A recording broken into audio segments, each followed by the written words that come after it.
Hey everybody, my name is Nathan Modine and I am a supply chain major at the University of Memphis. Uh, when given this opportunity to come and speak before you today, I thought what better chance than to spend a couple of minutes and just dive into the impact that the novel coronavirus or COVID-19 has had on our worldwide economy and on our worldwide supply chain. And I honestly believe that we've only really just begun to feel some of the delays that have been caused by it. If you look at from the initial discovery of COVID-19 in China to the worldwide pandemic that has ensued since then, and the impact that it's had to our local economies, the impact that it will continue to have on our forecasting and our forward looking, even into the holiday season at the end of this year. It is definitely a major topic of interest right now, and something that I felt like we should spend a couple of minutes trying to explore. Before January of this year, most Americans had never heard of Wuhan, China, or COVID-19. But interestingly enough, according to Deloitte, over 200 of the Fortune Global 500 actually have a presence directly in Wuhan, with an even larger number of tier one suppliers, the direct suppliers for those companies, and then innumerable tier two suppliers that supply those tier ones. So it is a manufacturing hub in central China, the Hubei province. Wuhan is the capital city with over 11 million people. So when this first came about, and I was studying supply management in January, February of this year, it was very interesting to see some of the businesses that were immediately feeling the impact, whether it be because they had a company, a vendor or supplier directly there, or that company themselves were directly there in Wuhan when the lockdown occurred, and things started to get really hairy. It's the United States, China, and the EU are really the top three exporters of the world. China obviously is a huge manufacturing hub, not just for the United States, but for the entire world. And the timeline for how things occurred in Wuhan is really interesting to look at.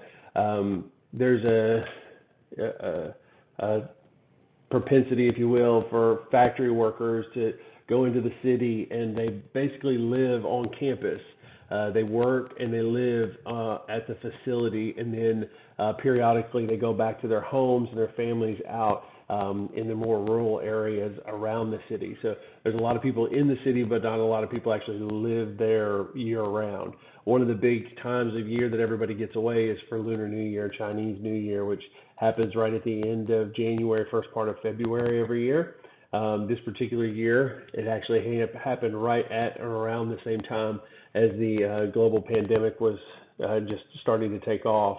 Wuhan was really ground zero for it, and the Chinese government put a lockdown in place that happened just days at or around the same time as the Lunar New Year occurrence, which is typically a 2-week vacation, if you will, where all the factories shut down, everybody goes back into the country, they go back to see their families. It's a big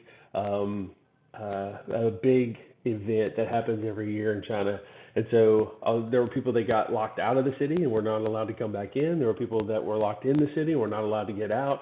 So it was very, very challenging, even when things started to pick back up for them to be able to get people where they needed to be. A lot of people exited. It was a mass exodus on April 3rd when they finally started to lift the restrictions, people getting out of the city as fast as they possibly could. So it was very interesting to watch from a supply chain perspective, and just understanding what the impact of all of these things were going to be to all of us. What has it done to us here locally?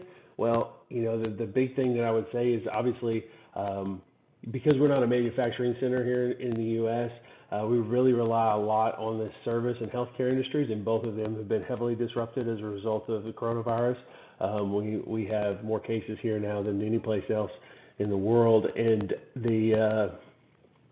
you saw it happen, and it played out in April and May.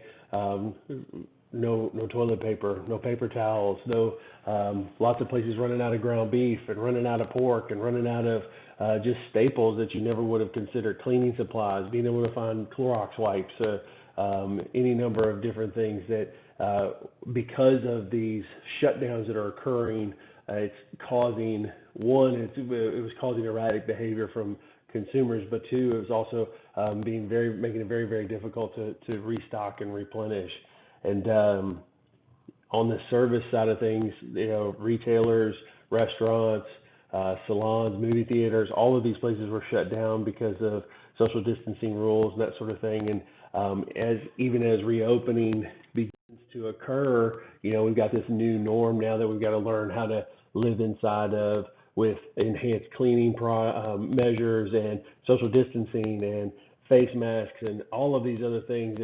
And we've seen it play out. The New York Times, the Washington Post, we've had numerous reports of businesses, over 100,000 small businesses that have folded and won't be able to reopen as a result of the extended lockdown period that we have put in place. The holiday season going forward is going to be very tricky and challenging. Typically, this is the time of year when buyers are overseas and they're placing orders for product because of the really long lead times on the global supply chain. They're waiting for stuff to come in, expecting it to arrive in October, November, and December. They're placing those orders now in May, June, and July. And a lot of people are frozen in fear right now. They either don't have the capital because all their businesses have been closed or partially closed for an extended period of time, or if they do have the capital, they're afraid to spend it because nobody knows what it's going to look like. And so this mix of financial fear is, as well as means, is going to be very difficult for us going forward. Really, it's a unprecedented time in our history to see these challenges and go through this together. So I do believe that we'll come out of it. I do believe that the world is going to look different.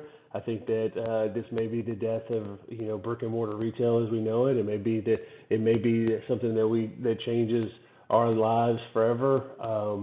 And we talk to our grandkids about the way it used to be before then. But at the end of the day, I do believe that we will have grandkids to tell those stories too, and that it'll be interesting to watch and see how things develop as we evolve as a species.